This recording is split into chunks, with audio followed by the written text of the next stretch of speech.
ਵਾਹਿਗੁਰੂ ਜੀ ਕਾ ਖਾਲਸਾ ਵਾਹਿਗੁਰੂ ਜੀ ਕੀ ਫਤਿਹ। ਪਰਮ ਸਨਮਾਨਯੋਗ ਗੁਰੂ ਖਾਲਸਾ ਸਾਧ ਸੰਗਤ ਜੀ, ਸਤਿਗੁਰਾਂ ਦੀ ਪਵਿੱਤਰ ਹਜ਼ੂਰੀ 'ਚ ਆਪ ਜੀ ਹਾਜ਼ਰੀਆਂ ਭਰ ਕੇ ਅੰਮ੍ਰਿਤਮਈ ਗੁਰਬਾਣੀ ਦੇ ਨਿਤਨੇਮ ਆਰਤੀ ਦੇ ਕੀਰਤਨ ਸਰਵਣ ਕੀਤੇ ਹਨ।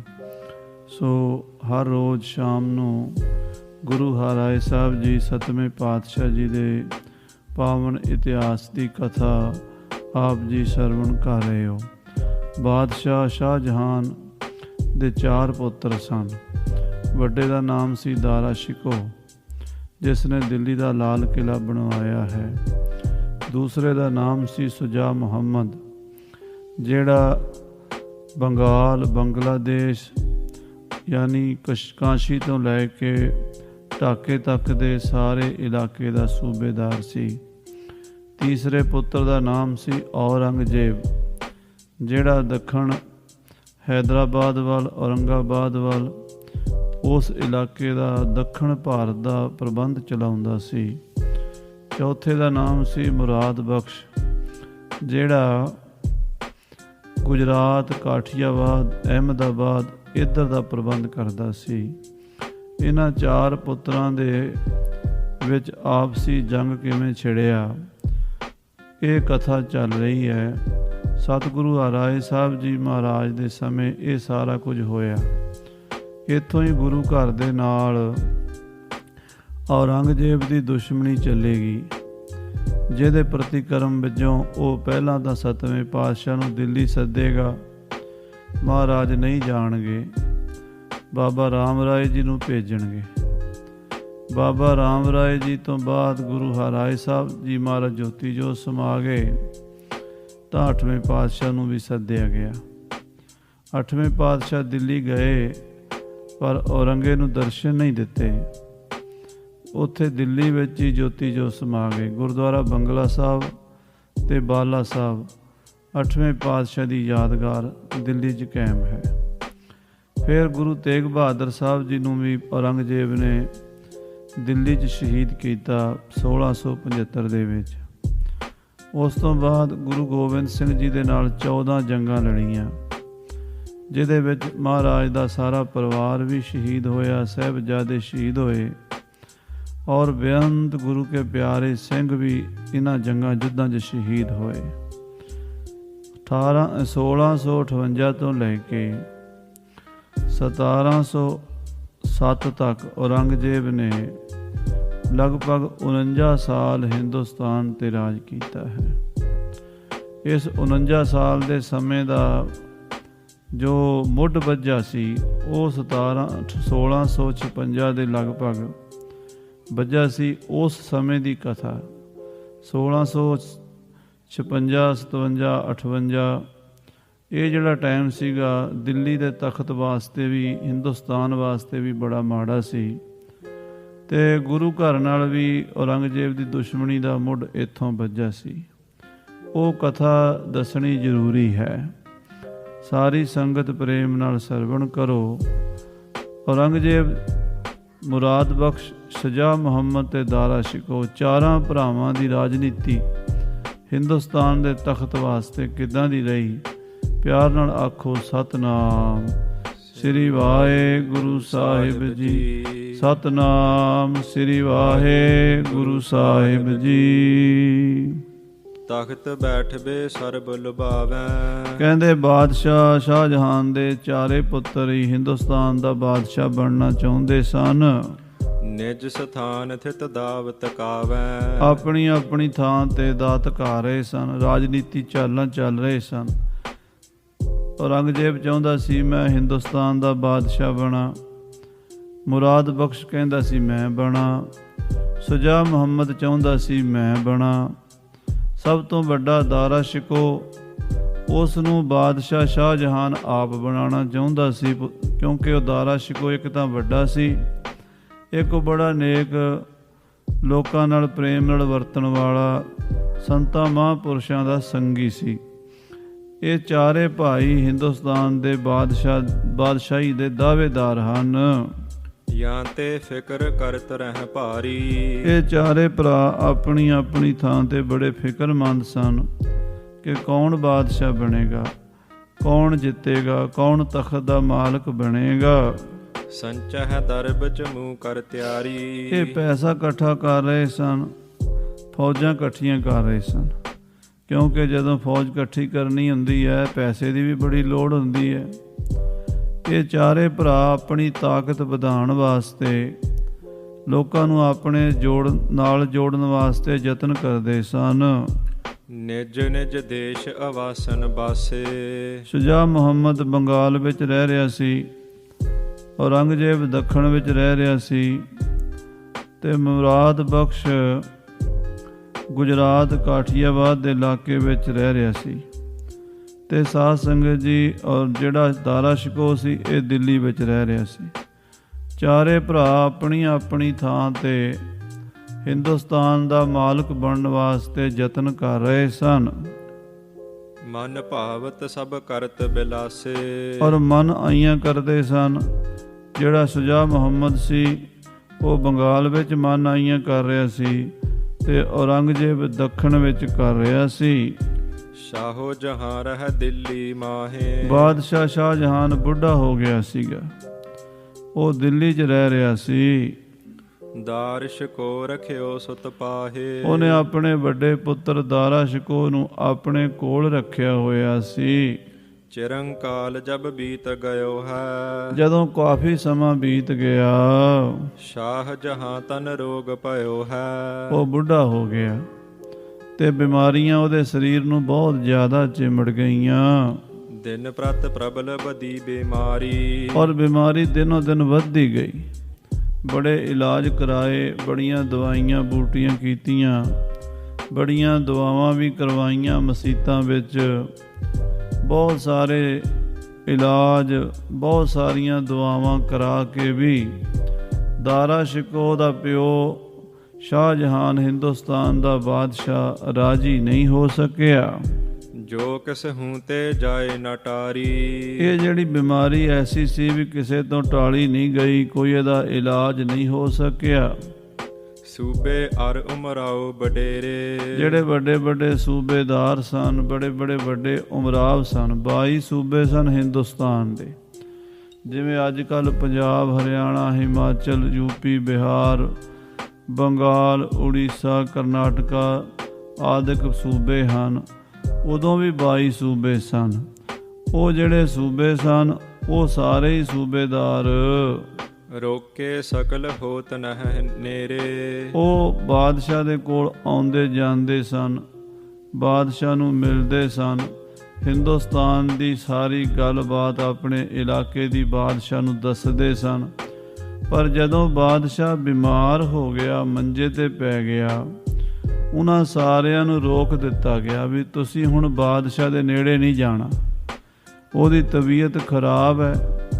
ਡਾਕਟਰਾਂ, ਹਕੀਮਾਂ, ਵੈਦਾਂ ਨੇ ਕਹਿਤਾ ਵੀ ਹੁਣ ਬਾਦਸ਼ਾਹ ਬਹੁਤਾ ਬੋਲ ਵੀ ਨਹੀਂ ਸਕਦਾ। ਕਿਸੇ ਤਰ੍ਹਾਂ ਦੀ ਟੈਨਸ਼ਨ, ਚਿੰਤਾ ਵਾਲੀ ਗੱਲ ਵੀ ਉਹਨੂੰ ਨਾ ਦੱਸੋ। ਬਾਦਸ਼ਾਹ ਦੀ ਸਿਹਤ ਵਾਸਤੇ ਸਾਰੇ ਦੁਆਵਾਂ ਕਰੋ।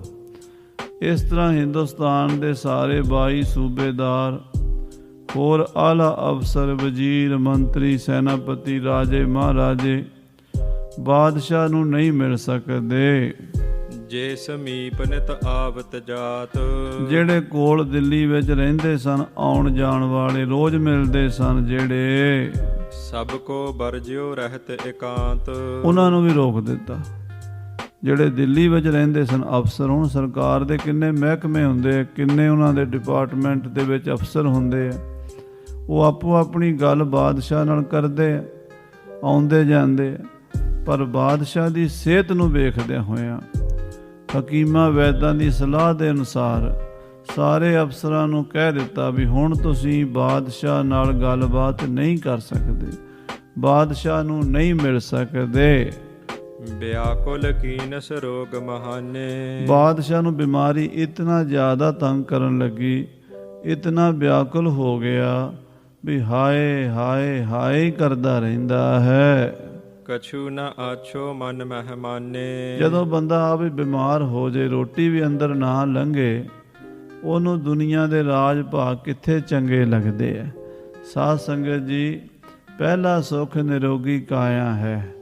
ਜੇ ਸਾਡਾ ਸਰੀਰ ਰਾਜੀ ਹੈ ਤੇ ਸਾਰਾ ਕੁਝ ਚੰਗਾ ਲੱਗਦਾ। ਸਰੀਰ ਰਾਜੀ ਹੈ, ਅਸੀਂ ਧਰਮ ਕਰਮ ਵੀ ਕਰ ਸਕਦੇ ਹਾਂ। ਸਰੀਰ ਰਾਜੀ, ਅਸੀਂ ਰਾਜਨੀਤੀ ਵੀ ਕਰ ਸਕਦੇ ਹਾਂ, ਬਿਜ਼ਨਸ ਵੀ ਕਰ ਸਕਦੇ ਹਾਂ, ਖੇਤੀਬਾੜੀ ਵੀ ਕਰ ਸਕਦੇ ਹਾਂ, ਜੰਗ ਯੁੱਧ ਵੀ ਕਰ ਸਕਦੇ ਹਾਂ, ਪੂਜਾ ਪਾਠ ਵੀ ਕਰ ਸਕਦੇ ਹਾਂ। ਜੇ ਸਰੀਰ ਹੀ ਰਾਜੀ ਨਹੀਂ, ਨਾ ਅਸੀਂ ਕੋਈ ਧਰਮ ਕਮਾ ਸਕਦੇ ਹਾਂ ਤੇ ਨਾ ਹੀ ਅਸੀਂ ਕੋਈ ਹੋਰ ਕੰਮ ਕਰ ਸਕਦੇ ਹਾਂ। ਸੋ ਇਹ ਬਾਦਸ਼ਾਹ ਸ਼ਾਹ ਜਹਾਨ ਮੰਜੇ ਤੇ ਬਹਿ ਗਿਆ। ਉਸ ਨੂੰ ਹੁਣ ਕੁਝ ਚੰਗਾ ਨਹੀਂ ਲੱਗਦਾ ਤੇ ਜਿਹੜੇ ਡਾਕਟਰ ਵੈਦ ਹਕੀਮ ਸਨ, ਉਹਨਾਂ ਨੇ ਸਲਾਹ ਦਿੱਤੀ ਵੀ ਹੁਣ ਬਾਦਸ਼ਾਹ ਨੂੰ ਪੂਰਨ ਤੌਰ ਤੇ ਆਰਾਮ ਕਰਨਾ ਚਾਹੀਦਾ ਹੈ। ਵੱਡਾ ਪੁੱਤਰ ਇੱਕ ਪਹੁੰਚੈ ਤਾਸ। ਇੱਕ ਵੱਡਾ ਪੁੱਤਰ ਦਾਰਾ ਸ਼ਿਕੋਈ ਆਪਣੇ ਪਿਤਾ ਕੋਲ ਆ ਜਾ ਸਕਦਾ ਸੀ। ਦਾਰਾ ਸ਼ਿਕੋਈ ਉਹਦੀ ਬਿਮਾਰ ਪੁਰਸ਼ੀ ਕਰਦਾ, ਹਾਲ ਚਾਲ ਪੁੱਛਦਾ, ਉਹਦੀ ਦੇਖ ਰੇਖ ਕਰਦਾ, ਦਵਾਈ ਬੂਟੀ ਦਾ ਸਾਰਾ ਖਿਆਲ ਦਾਰਾ ਸ਼ਿਕੋ ਰੱਖਦਾ ਸੀ। ਕਹਿ ਹਕੀਮ ਦੇ ਔਖਦ ਰਾਸ। ਸਿਆਣੇ ਹਕੀਮ ਵੈਦ ਜੋ ਦਵਾਈ ਦੱਸਦੇ ਸਨ, ਉਹ ਦਵਾਈ ਦਾਰਾ ਸ਼ਿਕੋ ਆਪਣੇ ਪਿਓ ਨੂੰ ਖਵਾਉਂਦਾ ਸੀ। ਵਹਿਰ ਬਾਤ ਪਸਰੀ ਵਿਪਰੀਤ। ਪਰ ਬਾਹਰ ਰੌਲਾ ਹੋਰ ਹੀ ਪੈ ਗਿਆ। ਇਸ ਦੁਨੀਆ ਵਿੱਚ ਅਫਵਾਹਾਂ ਬੜੀਆਂ ਉੱਡਦੀਆਂ ਹਨ। ਝੂਠੀਆਂ ਅਫਵਾਹਾਂ ਸਾਧ ਸੰਗਤ ਜੀ ਹਰ ਰੋਜ਼ ਹੀ ਉੱਠਦੀਆਂ ਰਹਿੰਦੀਆਂ। ਇੱਕ ਨਵੀਂ ਅਫਵਾਹ ਉੱਡੀ ਹੈ। ਸ਼ਾਹੋ ਜੀਨ ਮਹਿ ਸੰਸਾ ਚੀਤ। ਅਫਵਾਹ ਉੱਡੀ ਹੈ ਵੀ ਬਾਦਸ਼ਾਹ ਬਹੁਤ ਬਿਮਾਰ ਹੈ ਤੇ ਉਹਦਾ ਹੁਣ ਬਚਣਾ ਮੁਸ਼ਕਲ ਹੈ। ਥੋੜੇ ਦਿਨਾਂ ਦਾ ਪ੍ਰਾਹੁਣਾ ਹੈ। ਕਈ ਤਾਂ ਇੱਥੋਂ ਤੱਕ ਵੀ ਕਹਿ ਦਿੰਦੇ ਵੀ ਬਾਦਸ਼ਾਹ ਤਾਂ ਮਰ ਚੁੱਕਾ ਹੈ, ਇਹ ਜਿਹੜੇ ਬੰਦੇ ਖਬਰ ਨਹੀਂ ਬਾਹਰ ਕੱਢਦੇ। ਤੇ ਕੁਝ ਕਹਿੰਦੇ ਨਹੀਂ, ਹੈ ਤਾਂ ਅਜੇ ਜਿਉਂਦਾ ਪਰ ਮਰਿਆ ਵਰਗਾ ਹੈ। ਇਸ ਤਰ੍ਹਾਂ ਦੀਆਂ ਗੱਲਾਂ ਦਿੱਲੀ, ਆਗਰਾ ਅਤੇ ਹਿੰਦੁਸਤਾਨ ਦੇ ਬਾਕੀ ਸੂਬਿਆਂ ਵਿੱਚ ਵੀ ਹੋਣ ਲੱਗੀਆਂ।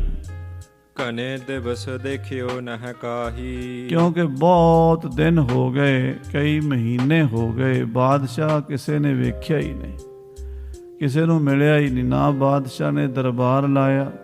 ਅੱਗੇ ਤਾਂ ਬਾਦਸ਼ਾਹ ਦੀਵਾਨੇ ਆਮ ਵਿੱਚ ਬੈਠਿਆ ਕਰਦਾ ਸੀ ਤੇ ਹਰ ਇੱਕ ਬੰਦਾ ਉਹਦੇ ਦਰਸ਼ਨ ਕਰਦਾ ਸੀ। ਮੰਤਰੀ, ਵਜ਼ੀਰ, ਛੋਟੇ ਮੋਟੇ ਅਫਸਰ ਆਪਣੇ ਆਪਣੇ ਮਹਿਕਮਿਆਂ ਦਾ ਹਿਸਾਬ ਕਿਤਾਬ ਉਹਨੂੰ ਦੱਸਦੇ ਸਨ।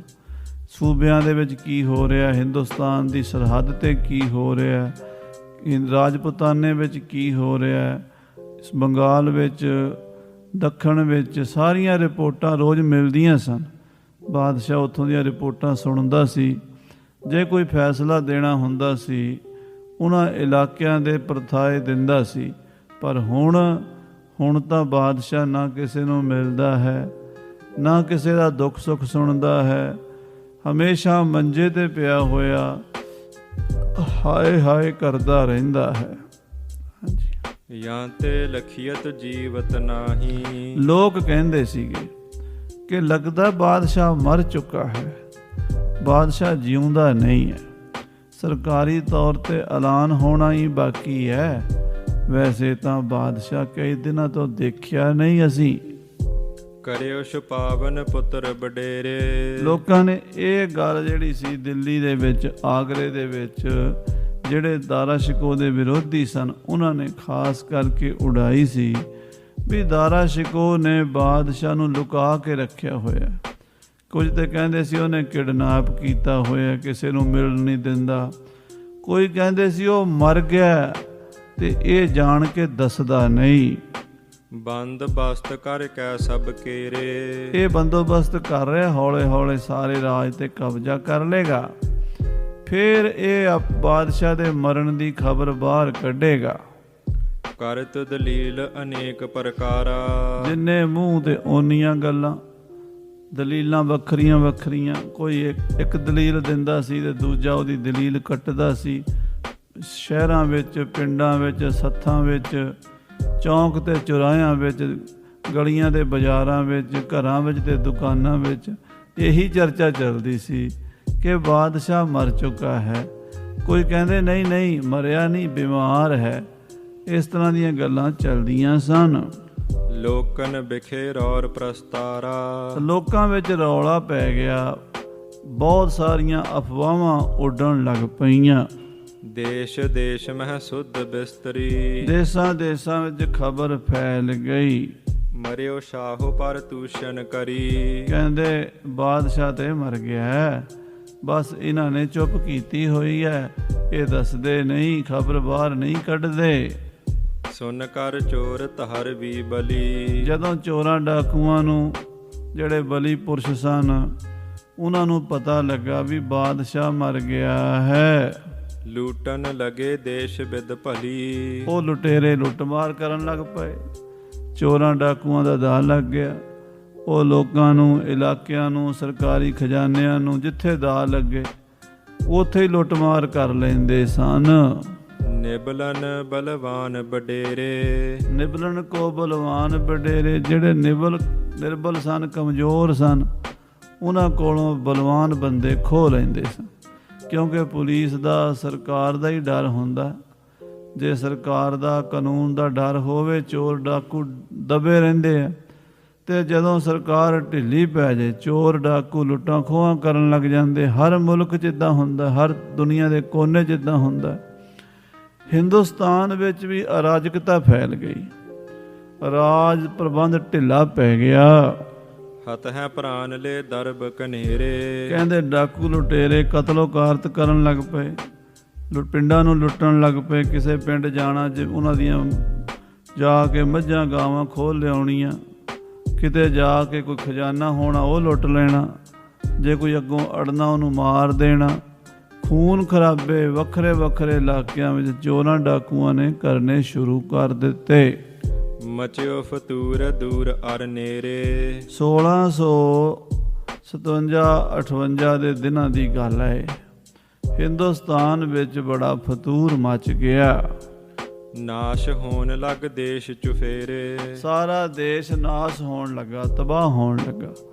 ਹਿੰਦੁਸਤਾਨ ਦੇ ਪੰਜਾਬ ਤੋਂ ਲੈ ਕੇ ਬੰਗਾਲ ਤੱਕ, ਕਸ਼ਮੀਰ ਤੱਕ, ਜਿੱਥੇ ਜਿੱਥੇ ਮੁਲਤਾਨ ਤੱਕ, ਪਿਸ਼ਾਵਰ ਤੱਕ ਖਬਰ ਪਹੁੰਚੀ, ਦੱਖਣ ਵਿੱਚ ਔਰ ਪੂਰਬ ਵਿੱਚ, ਪੱਛਮ ਵਿੱਚ, ਉੱਤਰ ਭਾਰਤ ਵਿੱਚ ਥਾਂ ਥਾਂ 'ਤੇ ਅਰਾਜਕਤਾ ਫੈਲ ਗਈ। ਲੋਕਾਂ ਦਾ ਵਰਤਾਓ ਇੱਕ ਦੂਜੀ ਪ੍ਰਤੀ ਸਹਿਨਸ਼ੀਲਤਾ, ਪ੍ਰੇਮ ਵਾਲਾ ਨਹੀਂ ਰਿਹਾ, ਬਲਕਿ ਇੱਕ ਦੂਜੀ ਨੂੰ ਲੁੱਟਣ ਮਾਰਨ ਲੱਗ ਪਏ। ਦਾਰ ਸ਼ਿਕੋਹ ਤਬੈ ਇਮ ਜਾਨਾ। ਔਰ ਦਾਰਾ ਸ਼ਿਕੋਹ ਵੱਡਾ ਪੁੱਤਰ ਸੀਗਾ, ਉਹਨੇ ਸਮਝਿਆ, ਵਿਚਾਰਿਆ ਇਸ ਗੱਲ ਨੂੰ, ਕਬਜ਼ਾ ਕਰਨ ਆਪਨੋ ਠਾਨਾ, ਕਿ ਹੁਣ ਮੈਨੂੰ ਦਿੱਲੀ ਦੇ ਤਖਤ ਤੇ ਕਬਜ਼ਾ ਕਰਨਾ ਪੈਣਾ। ਪਿਤਾ ਜੀ ਬਿਮਾਰ ਹੈ ਤੇ ਉਹ ਹੁਣ ਪ੍ਰਬੰਧ ਨਹੀਂ ਕਰ ਸਕਦਾ, ਮੰਜੀ ਤੇ ਪਿਆ ਹੈ, ਤੇ ਜੇ ਮੈਂ ਹੁਣ ਨਾ ਰਾਜ ਸਾਂਭਿਆ ਤੇ ਦੁਨੀਆ ਮਰੇਗੀ, ਬਹੁਤ ਖਰਾਬ ਹੋਵੇਗੀ। ਦਾਰਾ ਸ਼ਿਕੋਹ ਨੇ ਦਿੱਲੀ ਤਖਤ ਤੇ ਕਬਜ਼ਾ ਕਰਨ ਦਾ ਇਰਾਦਾ ਕਰ ਲਿਆ। ਜੋ ਖਤ ਪੱਤਰ ਵਹਿਰ ਕੇ ਆਵੈ। ਹੁਣ ਉਹਨੇ ਕੀ ਕੀਤਾ, ਜਿਹੜਾ ਡਾਕਖਾਨਾ ਸੀ ਉਹਦੇ ਉੱਤੇ ਆਪਣਾ ਪ੍ਰਬੰਧ, ਆਪਣੀ ਨਜ਼ਰ ਰੱਖੀ। ਜਿੰਨੀਆਂ ਚਿੱਠੀਆਂ ਖਤ ਆਉਂਦੇ ਸਨ ਸੂਬੇਦਾਰਾਂ ਵੱਲੋਂ, ਵੱਖਰੇ ਵੱਖਰੇ ਇਲਾਕਿਆਂ ਵਿੱਚੋਂ ਰੋਜ਼ ਚਿੱਠੀ ਆਉਂਦੀ ਸੀ, ਡਾਕ ਆਉਂਦੀ ਸੀ, ਉਹਨੂੰ ਸ਼ਾਹੀ ਡਾਕ ਕਹਿੰਦੇ ਸਨ। ਕੋਈ ਬੰਗਾਲ ਤੋਂ ਆ ਰਹੀ ਹੈ, ਕੋਈ ਦੱਖਣ ਤੋਂ ਆ ਰਹੀ ਹੈ, ਕੋਈ ਸੂਬਾ ਲਾਹੌਰ ਤੋਂ, ਕੋਈ ਪਿਸ਼ਾਵਰ ਤੋਂ, ਕੋਈ ਮੁਲਤਾਨ ਤੋਂ, ਕੋਈ ਸੂਬਾ ਕਸ਼ਮੀਰ ਤੋਂ, 22 ਸੂਬਿਆਂ ਤੋਂ ਰੋਜ਼ ਚਿੱਠੀਆਂ ਆਉਂਦੀਆਂ ਸਨ। ਉਹ ਚਿੱਠੀਆਂ ਦੇ ਮਸਲੇ ਬਾਦਸ਼ਾਹ ਸੁਣਿਆ ਕਰਦਾ ਸੀ। ਪਹਿਲਾਂ ਸ਼ਾਹਜਹਾਨ ਸੁਣਦਾ ਸੀ, ਹੁਣ ਉਹ ਤਾਂ ਮੰਜੇ ਤੇ ਪੈ ਗਿਆ। ਇਹ ਫਿਰ ਸਾਰਾ ਡਾਕਖਾਨਾ, ਜਿਹੜਾ ਜਿੰਨੀ ਵੀ ਡਾਕ ਆਉਂਦੀ ਸੀ, ਚਿੱਠੀਆਂ ਆਉਂਦੀਆਂ ਸਨ, ਉਹ ਸਾਰੀਆਂ ਹੀ ਸਾਧ ਸੰਗਤ ਜੀ ਦਾਰਾ ਸ਼ਿਕੋਹ ਆਪ ਸਾਂਭਣ ਲੱਗ ਪਿਆ। ਆਪ ਸੋ ਲੈਬੇ ਲਗਿਓ ਪੜਾਵੈ। ਉਹ ਸਾਰੀ ਚਿੱਠੀਆਂ ਆਪ ਲੈ ਕੇ ਪੜਵਾਉਂਦਾ ਸੀ। ਸਮਝ ਹੈ ਸੁਨ ਹੈ ਹੁਕਮ ਕੋ ਦੇਤ। ਉਸ ਮਸਲੇ ਨੂੰ ਸਮਝਦਾ ਸੀ, ਸੁਣਦਾ ਸੀ, ਤੇ ਜੋ ਉਹਦਾ ਜਵਾਬ ਹੱਲ ਹੁੰਦਾ ਸੀ ਆਪਣੇ ਵੱਲੋਂ ਦੱਸ ਦਿੰਦਾ ਸੀ ਵੀ ਮੇਰਾ ਇਹ ਹੁਕਮ ਹੈ, ਬਾਦਸ਼ਾਹ ਦਾ ਇਹ ਹੁਕਮ ਹੈ ਕਿ ਆਹ ਕੰਮ ਨੂੰ ਇੱਦਾਂ ਕਰ ਲਓ, ਇਹ ਕੰਮ ਨੂੰ ਇੱਦਾਂ ਕਰ ਲਓ। ਪਿਓ ਦੀ ਥਾਂ ਤੇ ਹੁਕਮ ਜਿਹੜਾ ਹੈ ਉਹ ਦਾਰਾ ਸ਼ਿਕੋਹ ਚਲਾਉਂਦਾ ਸੀ। ਕਿਸ ਹੂੰ ਗਹਾ ਕੈਦ ਕਰ ਲੇਤ। ਕਿਸੇ ਨੂੰ ਫੜਨਾ ਹੈ, ਕੈਦ ਕਰਨਾ ਹੈ, ਕਿਸੇ ਨੂੰ ਜੇਲ੍ਹ 'ਚੋਂ ਬਾਹਰ ਕੱਢਣਾ ਹੈ, ਕਿਸੇ ਨੂੰ ਜੇਲ੍ਹ ਦੇ ਅੰਦਰ ਸੁੱਟਣਾ ਹੈ, ਕਿਉਂਕਿ ਰਾਜ ਤਾਂ ਇੱਦਾਂ ਹੀ ਚੱਲਦੇ ਨੇ। ਸੋ ਉਹ ਜਿਹੜਾ ਰਾਜਨੀਤੀ ਦਾ ਸਾਰਾ ਲੈਣ ਦੇਣ, ਵੱਡਾ ਛੋਟਾ ਕੰਮਕਾਰ ਸਾਰਾ ਦਾਰਾ ਸ਼ਿਕੋਹ ਨੇ ਸੰਭਾਲ ਲਿਆ। ਕੇਤਕ ਕੋ ਕਰ ਤੋ ਬਖਸ਼ੀਸ਼, ਕਈਆਂ ਨੂੰ ਇਨਾਮ ਦੇਣੇ ਨੇ, ਬਖਸ਼ਿਸ਼ਾਂ ਦੇਣੀਆਂ ਨੇ। ਉਹ ਜਿਹੜੀਆਂ ਪਹਿਲਾਂ ਬਾਦਸ਼ਾਹ ਸ਼ਾਹਜਹਾਨ ਦਿੰਦਾ ਸੀ, ਉਹ ਬਖਸ਼ਿਸ਼ਾਂ ਹੁਣ ਦਾਰਾ ਸ਼ਿਕੋਹ ਵੰਡਣ ਲੱਗ ਪਿਆ। ਆਏ ਵਕੀਲ ਨਿਵਾਵਹਿ ਸੀਸ, ਜਿਹੜੇ ਵਕੀਲ ਆਉਂਦੇ ਸੀ ਬਾਹਰੋਂ, ਦੂਜੇ ਸੂਬੇਦਾਰਾਂ ਤੋਂ, ਰਾਜਿਆਂ ਮਹਾਰਾਜਿਆਂ ਤੋਂ, ਕਿਸੇ ਹੋਰ ਮੁਲਕ ਤੋਂ, ਉਹ ਵੀ ਆ ਕੇ ਦਾਰਾ ਸ਼ਿਕੋਹ ਨੂੰ ਹੀ ਸਲਾਮ ਕਰਦੇ ਸੀ। ਕਾਰ ਗੁਜ਼ਾਰ ਹੋਤ ਪਹ ਸੋਈ, ਸੋ ਕਾਰੋਬਾਰੀ ਮੁਖਤਿਆਰ ਜਿਹੜਾ ਸੀ ਬਾਦਸ਼ਾਹ ਸ਼ਾਹਜਹਾਨ ਦਾ ਵੱਡਾ ਪੁੱਤਰ ਦਾਰਾ ਸ਼ਿਕੋਹ ਹੋ ਗਿਆ। ਤਿਸੇ ਸਲਾਮ ਸਬਨ ਕੋ ਹੋਈ, ਸਾਰੇ ਹੁਣ ਉਹਨੂੰ ਹੀ ਸਲਾਮਾਂ ਕਰਦੇ। ਬਾਦਸ਼ਾਹ ਦਾ ਮੰਜੇ ਤੇ ਪਿਆ ਹੈ, ਜਿਹਦੇ ਕੋਲ ਕੰਮ ਹੈ ਉਹਦੇ ਕੋਲ ਹੀ ਜਾਣਾ ਪਵੇਗਾ, ਉਹਨੂੰ ਹੀ ਸਲਾਮ ਕਰਨੀ ਪਏਗੀ। ਕੰਮਕਾਰ ਸਾਰੇ ਦਾਰਾ ਸ਼ਿਕੋਹ ਕਰਦਾ ਸੀ। ਸਾਰੀ ਦੁਨੀਆ ਹੁਣ ਉਹਨੂੰ ਹੀ ਬਾਦਸ਼ਾਹ ਮੰਨਦੀ ਸੀ। ਸ਼ਾਹੋ ਜਹਾਂ ਕੇ ਬਿਨਾ ਬਿਲੋਕੇ, ਬਾਦਸ਼ਾਹ ਸ਼ਾਹਜਹਾਨ ਨਜ਼ਰੀ ਨਹੀਂ ਸੀ ਆਉਂਦਾ। ਆਮ ਆਦਮੀ ਨੂੰ ਤਾਂ ਕੀ, ਵੱਡੇ ਵੱਡੇ ਸੂਬੇਦਾਰਾਂ ਨੂੰ, ਵੱਡੇ ਵੱਡੇ ਰਾਜਿਆਂ ਮਹਾਰਾਜਿਆਂ ਨੂੰ ਵੀ, ਵਕੀਲਾਂ ਨੂੰ, ਮੰਤਰੀਆਂ ਨੂੰ ਵੀ ਬਾਦਸ਼ਾਹ ਦੇ ਦਰਸ਼ਨ ਨਹੀਂ ਸਨ ਹੁੰਦੇ। ਨਿਕਟ ਜਾਨ ਕੋ ਜਬ ਕੇ ਰੋਕੇ, ਜਦੋਂ ਦੇ ਸਾਰੇ ਲੋਕ, ਵੱਡੇ ਵੱਡੇ ਬੰਦੇ, ਰਾਜੇ ਮਹਾਰਾਜੇ ਵੀ ਰੋਕ ਦਿੱਤੇ ਸਨ, ਬਾਦਸ਼ਾਹ ਦੇ ਕੋਲ ਨਹੀਂ ਜਾ ਸਕਦੇ। ਨਹੀਂ ਯਕੀਨ ਲੋਕ ਉਰਲ ਹੈ, ਇਸ ਕਰਕੇ ਲੋਕਾਂ ਦਾ ਯਕੀਨ ਟੁੱਟ ਗਿਆ। ਉਹਨਾਂ ਨੂੰ ਵਿਸ਼ਵਾਸ ਨਹੀਂ ਸੀ ਆ ਰਿਹਾ ਕਿ ਬਾਦਸ਼ਾਹ ਜਿਉਂਦਾ ਵੀ ਹੈ ਜਾਂ ਮਰ ਗਿਆ। ਵੀ ਜੇ ਜਿਉਂਦਾ ਹੋਵੇ ਤੇ ਸਾਨੂੰ ਦਿਖਾਉਣ, ਦਿਖਾਉਂਦੇ ਨਹੀਂ। ਦਿਖਾਉਂਦੇ ਤਾਂ ਇਸ ਕਰਕੇ ਨਹੀਂ ਸਨ, ਬਿਮਾਰੀ ਬਹੁਤ ਜ਼ਿਆਦਾ ਸੀ। ਹਕੀਮ ਵੈਦ ਕਹਿੰਦੇ ਸਨ ਵੀ ਇਹਦੀ ਸਿਹਤ ਦਾ ਖਿਆਲ ਰੱਖੋ, ਇਹਨੂੰ ਜੇ ਬਾਹਰ ਕੱਢੋਗੇ, ਲੋਕਾਂ ਨਾਲ ਮਿਲੇ ਗਿਲੇਗਾ, ਇਹਦੀ ਬਿਮਾਰੀ ਵਧੇਗੀ, ਇਹਦੀ ਜਾਨ ਖਤਰੇ 'ਚ ਪਏਗੀ। ਇਸ ਕਰਕੇ ਉਹਨੂੰ ਵੱਧ ਤੋਂ ਵੱਧ ਆਰਾਮ 'ਚ ਰੱਖਦੇ ਸਨ।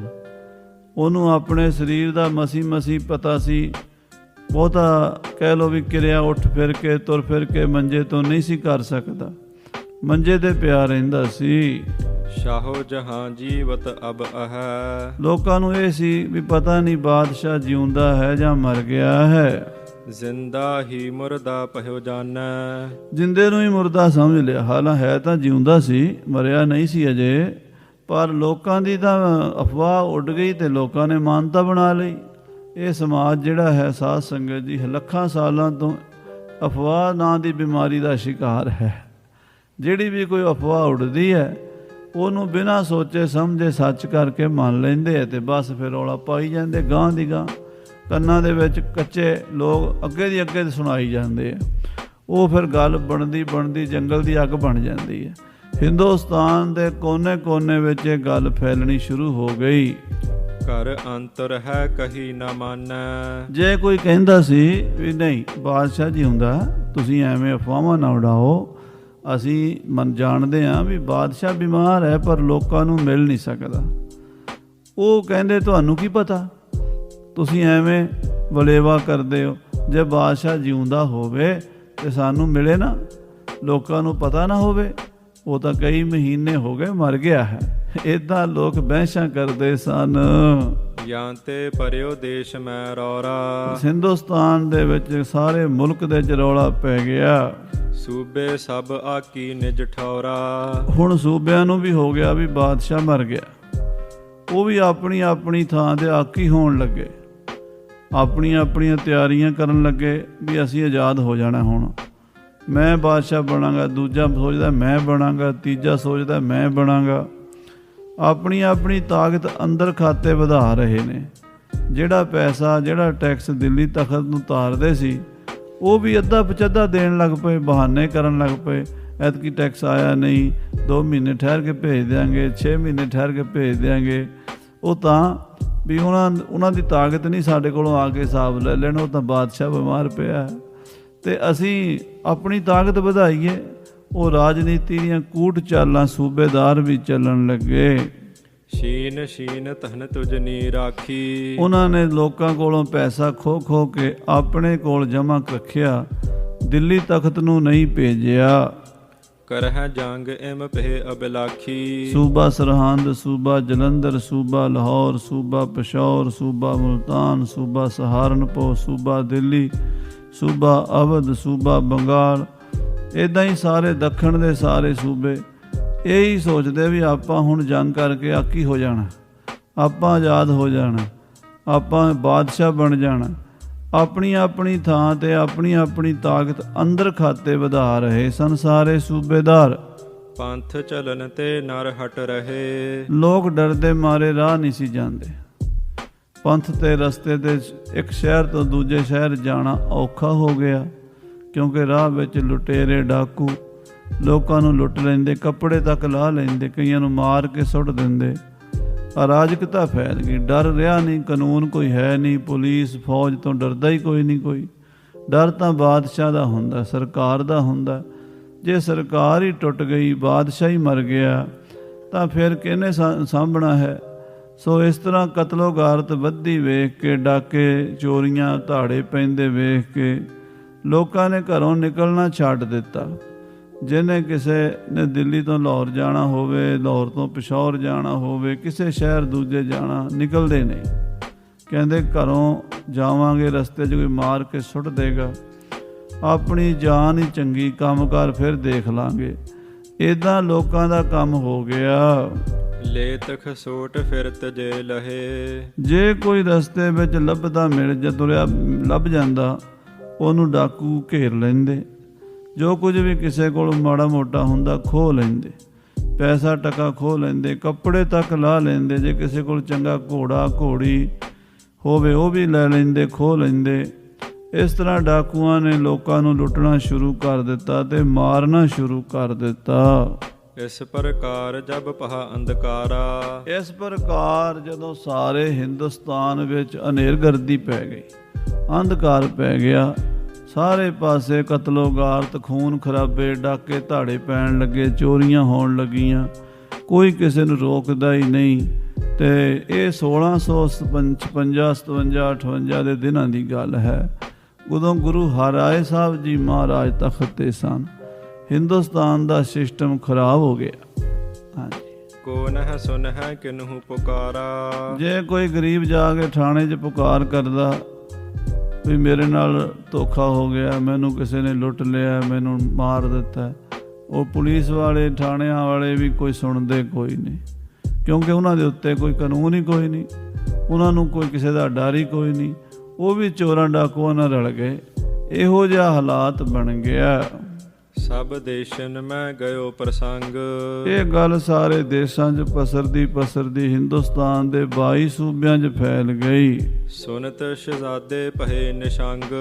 ਜਦੋਂ ਬਾਦਸ਼ਾਹ ਦੇ ਪੁੱਤਰਾਂ ਨੂੰ ਪਤਾ ਲੱਗਾ, ਮੁਰਾਦ ਬਖਸ਼ ਨੂੰ, ਸ਼ਾਹ ਮੁਹੰਮਦ ਨੂੰ ਤੇ ਔਰੰਗਜ਼ੇਬ ਨੂੰ, ਇਹ ਵੀ ਬੇਖੌਫ ਹੋ ਗਏ ਵੀ ਚਲੋ ਹੁਣ ਅੱਬਾ ਤੇ ਮਰ ਗਿਆ, ਆਪਾਂ ਹੁਣ ਦਿੱਲੀ ਦੇ ਤਖਤ ਤੇ ਕਬਜ਼ਾ ਕਰੀਏ। ਹੁਤੋ ਮੁਰਾਦ ਬਖਸ਼ ਜੋ ਤਾਤ। ਜੋ ਦੂਜੇ ਨੰਬਰ ਦਾ ਪੁੱਤਰ ਸੀਗਾ, ਦਾਰਾ ਸ਼ਿਕੋਹ ਤੋਂ ਛੋਟਾ ਤੇ ਔਰੰਗਜ਼ੇਬ ਤੋਂ ਵੱਡਾ, ਉਹਦਾ ਨਾਂ ਸੀ ਮੁਰਾਦ ਹਾਂਜੀ ਹੁਤੋ ਮੁਰਾਦ ਬਖਸ਼ ਜੋ ਤਾਤ। ਜਿਹੜਾ ਸਾਰਿਆਂ ਤੋਂ ਛੋਟਾ ਸੀ ਮੁਰਾਦ ਬਖਸ਼, ਤਿਸ ਕਾਇਮ ਕੀਨਸ ਗੁਜਰਾਤ। ਉਹ ਸਾਰਿਆਂ ਤੋਂ ਛੋਟਾ ਚੌਥੇ ਨੰਬਰ ਦਾ ਸੀਗਾ। ਉਹਨੇ ਗੁਜਰਾਤ ਦੇ ਵਿੱਚ ਆਪਣਾ ਕਿਲਾ ਕਾਇਮ ਕਰ ਲਿਆ, ਗੁਜਰਾਤ ਵਿੱਚ ਆਕੀ ਹੋ ਗਿਆ। ਕਾਰਦਾਰ ਬੇਗਮ ਕਹਿ ਤਹਾਂ। ਉੱਥੇ ਉਹ ਬੇਗਮ ਦਾ ਕਾਰਦਾਰ ਸੀ। ਬੇਗਮ ਉੱਥੇ ਜਿਹੜੀ ਸੀ ਉਹ ਪ੍ਰਬੰਧ ਕਰਦੀ ਸੀ, ਰਾਜ ਕਰਦੀ ਸੀ। ਗਹਿ ਲੀਨਸ ਸ਼ੀਨਸ ਧਨ ਮਹਾ। ਉਹਨੇ ਬੇਗਮ ਨੂੰ ਹੀ ਗ੍ਰਿਫਤਾਰ ਕਰ ਲਿਆ ਤੇ ਬੇਗਮ ਦਾ ਸਾਰਾ ਖਜ਼ਾਨਾ ਜਿਹੜਾ ਸੀਗਾ ਉਹਨੇ ਖੋਹ ਲਿਆ। ਜਿੰਨਾ ਪੈਸਾ ਸੀ, ਲੱਖਾਂ ਕਰੋੜਾਂ ਰੁਪਈਏ ਦੇ ਹੀਰੇ ਮੋਤੀ ਜਵਾਹਰਾਤ ਗਹਿਣੇ ਗੱਟੇ, ਸਰਕਾਰੀ ਖਜ਼ਾਨਾ ਸਭ ਉਹਨੇ ਆਪਣੇ ਕਬਜ਼ੇ 'ਚ ਕਰ ਲਿਆ। ਕਹਿ ਕਰ ਅਦਕ ਮਾਰ ਕਰਵਾਈ। ਔਰ ਬਹੁਤ ਲੋਕਾਂ ਨੂੰ ਬੇਗਮ ਸਮੇਤ ਸਾਰਿਆਂ ਨੂੰ ਕੁੱਟਿਆ, ਕੁੱਟ ਕੇ ਪੈਸੇ ਕਢਾ ਲਏ ਵੀ ਦੇਖੋ ਬੰਦੇ ਬਣ ਕੇ ਦਿੰਦੇ ਹੋ ਕਿ ਮਾਰ ਦਈਏ ਜਾਨ ਤੋਂ। ਡਰਦਾ ਮਾਰਾ ਕੀ ਨਹੀਂ ਕਰਦਾ, ਜਾਨ ਸਭ ਤੋਂ ਪਿਆਰੀ ਹੁੰਦੀ ਹੈ। ਭਾਵੇਂ ਸੋਨਾ ਚਾਂਦੀ ਹੀਰੇ ਮੋਤੀ ਧਨ ਪਦਾਰਥ ਹਰ ਇੱਕ ਬੰਦੇ ਨੂੰ ਆਪਣਾ ਪਿਆਰਾ ਹੁੰਦਾ।